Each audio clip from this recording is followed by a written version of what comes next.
Meus queridos, como é bom estar aqui com você, aliás, com todos vocês, para meditarmos juntos sobre o Evangelho deste 30º domingo do tempo comum, extraído de Marcos, capítulo 10, versículo 46 a 52. Vamos proclamar o Santo Evangelho. Naquele tempo, Jesus saiu de Jericó, junto com seus discípulos, e uma grande multidão o seguia.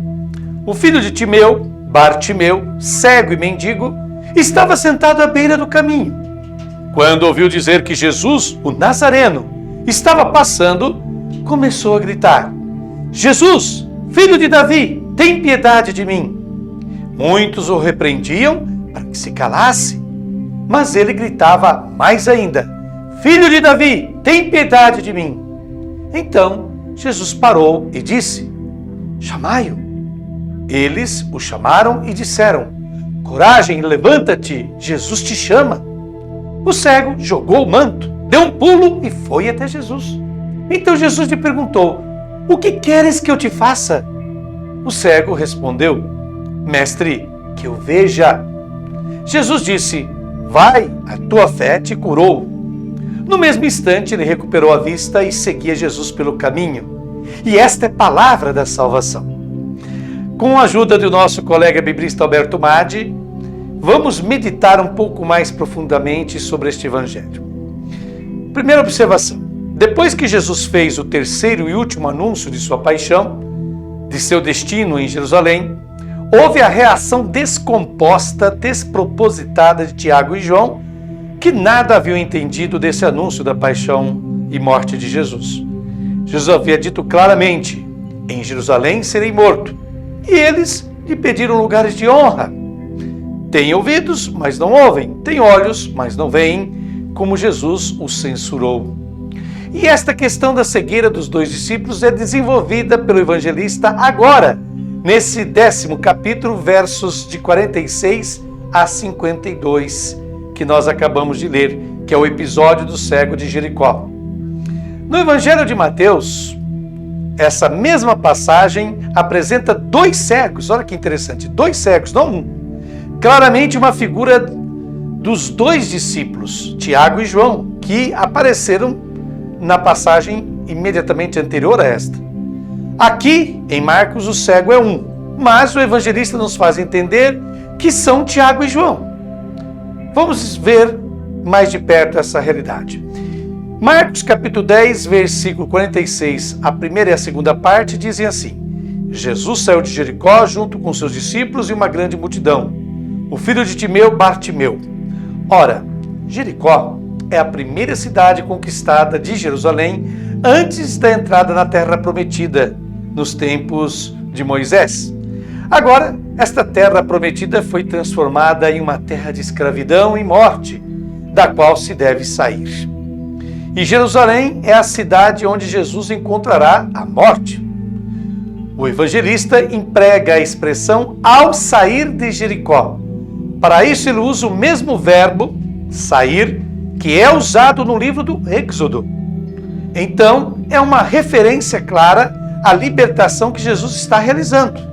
Assim como Moisés saiu do Egito com o povo, libertando-o da escravidão, assim também Jesus sai de Jericó, agora símbolo da terra da morte, se encaminha para uma outra cidade onde ele morrerá, mas tudo isso para realizar uma verdadeira libertação no seu povo. E aqui está este personagem que nos é apresentado duas vezes: o filho de Timeu, depois Bartimeu. Bartimeu não é o nome do filho de Timeu. É que na primeira vez o evangelista o apresenta em língua grega e depois, na segunda vez, em língua aramaica. Por que isso? Porque o evangelista quer dobrar o nome para deixar claro que são os dois discípulos, Tiago e João. Timeu em grego significa honra. Jesus, no 6º capítulo desse evangelho, no episódio da sinagoga de Nazaré, onde ele não foi acreditado e não foi aceito, disse literalmente: nenhum profeta é desonrado, exceto em sua terra natal.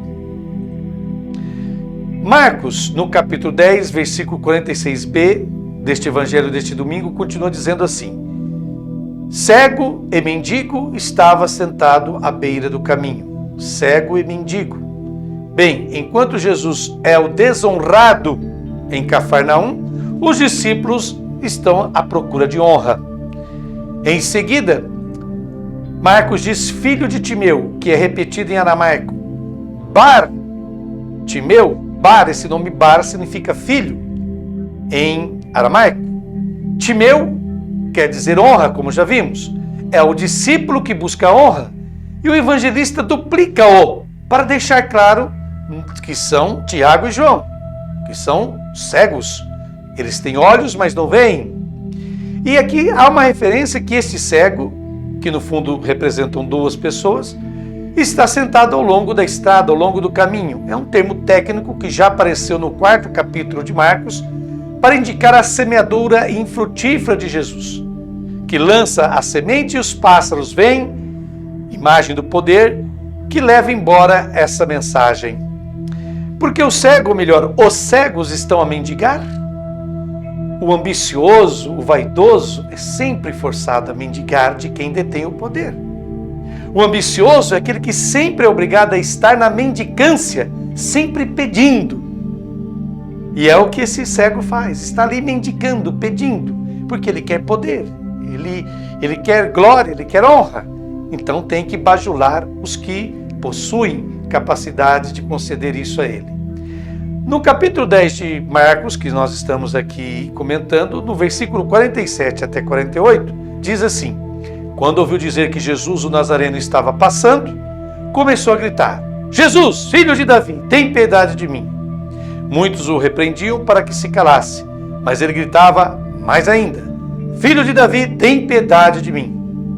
A multidão acreditava que Jesus é o revolucionário que veio das montanhas onde viviam os lutadores, os resistentes à opressão romana. Por isso essa multidão segue Jesus.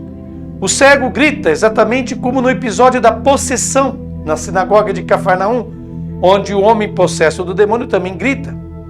Ao abrir a boca e dizer filho de Davi, ele revela a razão de sua cegueira. Ele não vê em Jesus o Filho de Deus, aquele que comunica a sua vida por amor, mas vê em Jesus o Filho de Davi, ou seja, como grande guerreiro valoroso que, com um banho de sangue, inaugurou o reino de Israel pela reunião das tribos. Os verdadeiros seguidores de Jesus o exorcizam ao repreendê-lo, ao ralhar com ele para se calar. Na segunda vez que o cego grita, desaparece inclusive o nome de Jesus. Ele só menciona o filho de Davi, isto é, aquele que devia restaurar a monarquia. E é isso que Tiago e João querem seguir. Eles querem seguir um monarca, alguém que vai instaurar uma nova monarquia, não alguém que veio para salvar a humanidade de verdade, do pecado e da morte, mas alguém que lhes poderá conceder poder e glória. Continuando, nos versículos 49 a 51 deste capítulo 10 de Marcos, diz assim: Então Jesus parou e disse: Chamai-o. Eles o chamaram e disseram: Coragem, levanta-te, Jesus te chama.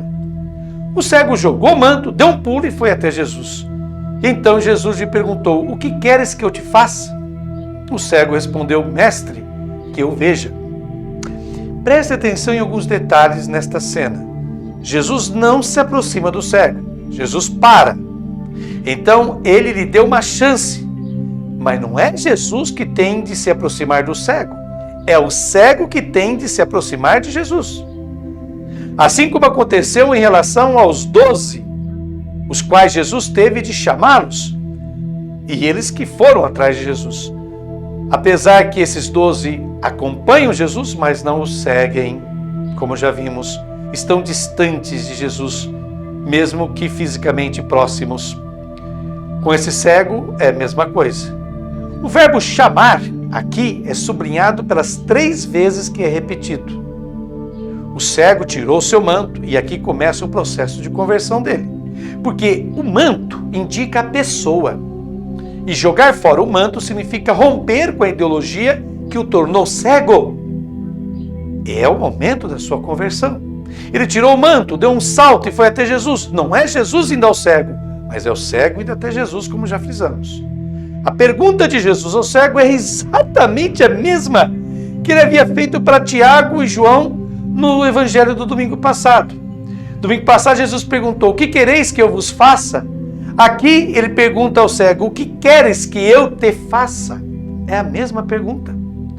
O evangelista chama a nossa atenção dizendo: neste episódio eu estou lidando com Tiago e João, discípulos cegos e surdos de Jesus. Ao responder à indagação de Jesus, o cego não o chama mais de filho de Davi. Repararam? Mas de Rabuni. Enquanto Rabi era usado para pessoas, queria dizer mestre, Rabuni era uma expressão dirigida apenas a Deus, significando meu Senhor. Finalmente, os discípulos, representados por este cego, compreenderam quem é Jesus. O pedido do cego deixa entender que ele não havia nascido assim, porque ele diz que eu possa ver novamente. Ele não nasceu cego, teve um período em que ele viu e foi a ideologia religiosa nacionalista judaica que o acabou cegando. Em Marcos, capítulo 10, versículo 52, que é o último do evangelho deste domingo, temos o seguinte texto. Jesus disse: vai, a tua fé te curou. No mesmo instante ele recuperou a vista e seguia Jesus pelo caminho. Reparem que Jesus não executa nenhuma ação neste homem cego. Nenhuma ação. Jesus apenas lhe diz: vai, tua fé te salvou ou curou. A resposta do cego a Jesus, a sua mensagem de amor, mudou sua vida e o salvou. Quando ele chama Jesus de Rabuni, meu Senhor, reconhecendo nele o Messias, o Salvador, ali ele se salva. Jesus não realizou nenhuma ação. A expressão no mesmo instante ele recuperou a vista indica que ele enxergava antes. A ideologia nacionalista religiosa da supremacia, da superioridade cega, da superioridade acaba cegando as pessoas. Vou repetir. Essa ideologia de que o meu povo é superior ao seu, a minha fé é melhor que a sua, o meu Deus está acima do teu, esse tipo de pensamento leva ao racismo e à exclusão das pessoas. E era isso que tinha cegado Tiago e João e os outros discípulos de Jesus também. Enfim, o evangelista frisa que o cego, que aqui representa sempre Tiago e João, seguia Jesus no caminho.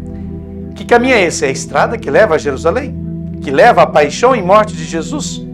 Que agora os seus discípulos acabam aceitando. À luz dessa belíssima reflexão que nos é proposta por Alberto Maddi, biblista italiano, eu faço agora as minhas considerações pessoais a vocês, meus queridos, minhas queridas. Há um ditado popular que diz: o pior cego é aquele que não quer ver. Esse é o caso de muitas pessoas no tempo de Jesus e em nosso tempo hoje. Enquanto Jesus se prepara para enfrentar as consequências de suas atitudes em favor da vida, em favor dos pequenos e pobres, em favor dos humilhados e marginalizados pela sociedade em que vivia, seus discípulos estão preocupados em obter honrarias, privilégios, poder e glória nesta terra.